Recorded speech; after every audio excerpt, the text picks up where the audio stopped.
Selamat pagi saudara-saudari. Sekali lagi kita bertemu untuk memulakan hari ini dengan renungan daripada Mazmur 137 ya. Saya bacakan dulu. Di tepi sungai-sungai Babel, di sanalah kita duduk sambil menangis apabila kita mengingat Sion. Pada pohon-pohon kadalusa di tempat itu kita menggandungkan kecapi kita.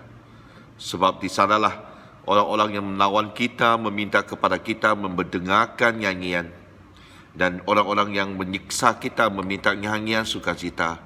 Nyanyikanlah bagi kami nyanyian dari Sion.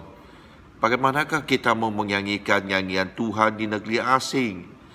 Jika aku melupakan engkau, hai Israel, biarlah menjadi kering tangan kananku. Biarlah lidahku melekat pada langit-langitku.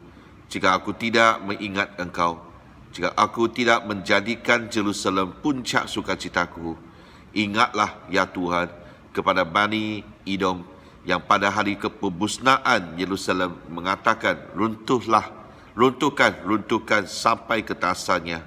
Hai putri Babel yang suka melakukan kekerasan, berbahagialah orang yang membalas kepadamu perbuatan-perbuatan yang kau lakukan kepada kami.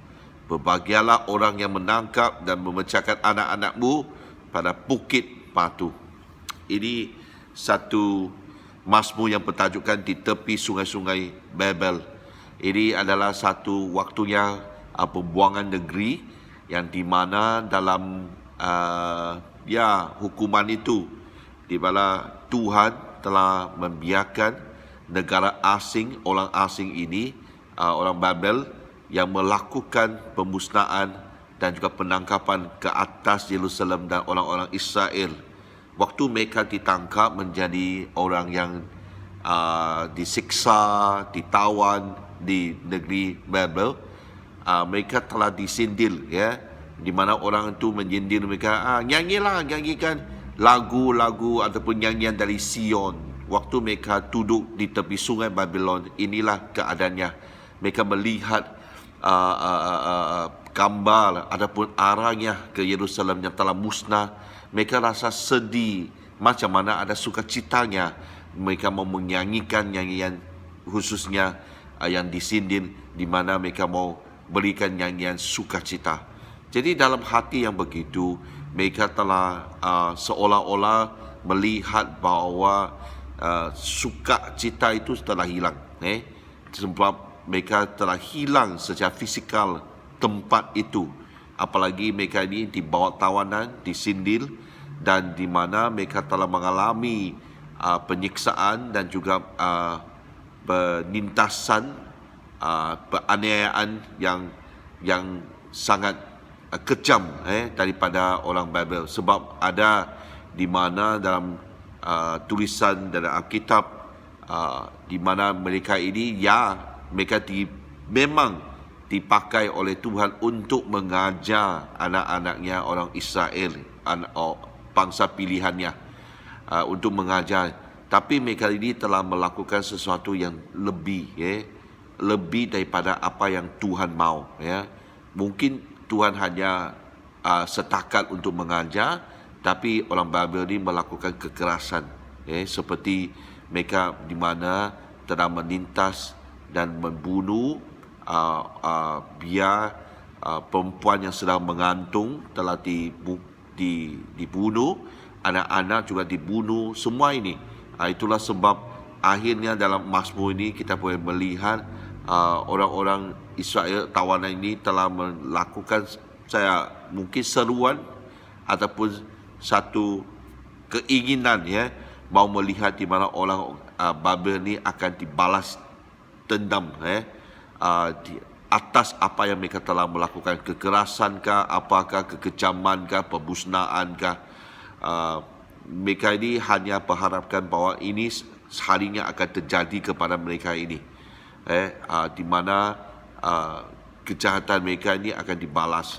Saya rasa itu di mana satu caranya orang Israel berdoa, sebab mereka secara fizikal mereka tidak boleh buat apa-apa. Apa yang mereka boleh lakukan kecuali daripada doa itu mereka serahkan kepada Tuhan, Ya, memang doa begini kita tidak tidak didorong untuk membuat doa yang seperti biarlah supaya orang yang menganiaya saya itu dibalas, berbahagialah kalau orang yang melakukan membalas demi pihak kita kepada orang itu. Kita tidak mendorong adanya doa begitu. Tapi inilah doa yang telah saya percaya yang telah diluahkan, yang menjadi seruan oleh orang-orang Israel waktu itu. Ya. Jadi hari ini kita boleh lihat memang kita tidak merasakan ada seperti kita ini sebagai tawanan.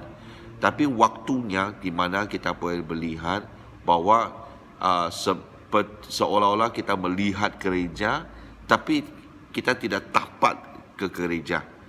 Ini perasaannya macam kita dibawa satu tawanan. Jadi kalau itu keadaannya musuh yang kita mau menjadi satu seruan kepada Tuhan supaya kita ini dapat dibebaskan, adalah virus ini, COVID-19. Kita harus berdoa untuk melawan ini, serahkan kepada Tuhan supaya semua ini akan dibasmikan.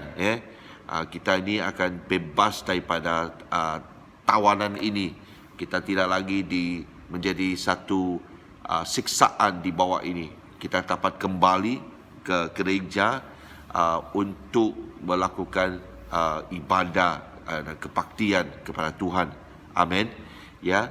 Jadi marilah kita sekarang, saya tahu banyak sekali perkara yang kita mau doa, tapi jadikan ini fokus, ya. Kita berdoa untuk ini dan waktu yang sama berdoa untuk negara kita, ya. Itu sangat penting. Janganlah negara kita ini telah menjadikan tawanan di mana seolah-olah ada macam tidak ada. Kita mau berdoa supaya semua ini akan dihapuskan dan negara ini akan dikembalikan kepada penduduknya. Memang akan menjadi negara Malaysia. Amin. Ya. Jadi marilah kita luangkan waktu khususnya dalam hari kebangsaan yang akan datang.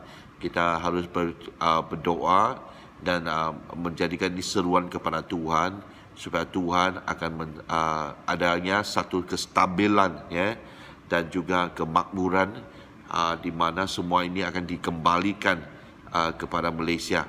Ya, saya percaya maunya melihat bahawa Malaysia ini akan dipulihkan dan mencapai satu kebangkitan kita sebagai orang Kristian, dan dari pihak gereja pun kita harusnya bangkit untuk berdoa bersama-sama. Ya, saya berseru kepada semua, marilah kita jangannya hanya tuduh seperti orang yang di Sungai Babel, di mana mungkin kita rasa tukar cita.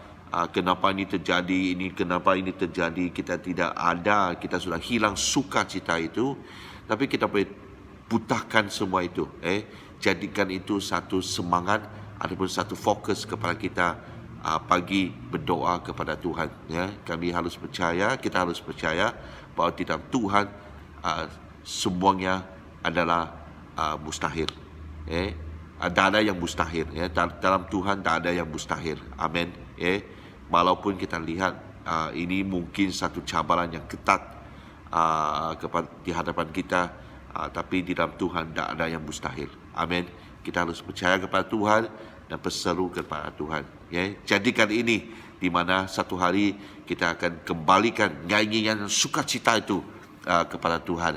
Sebab itulah waktunya kita lihat satu kebebasan, pemulihan terjadi kepada hidup kita. Amin. Biar Tuhan memberkati anda untuk hari yang baru, supaya kita tetap percaya kepada Tuhan dan berhati-hatilah di luar, di mana kita harus berdoa ada perlindungan daripada Tuhan daripada COVID-19.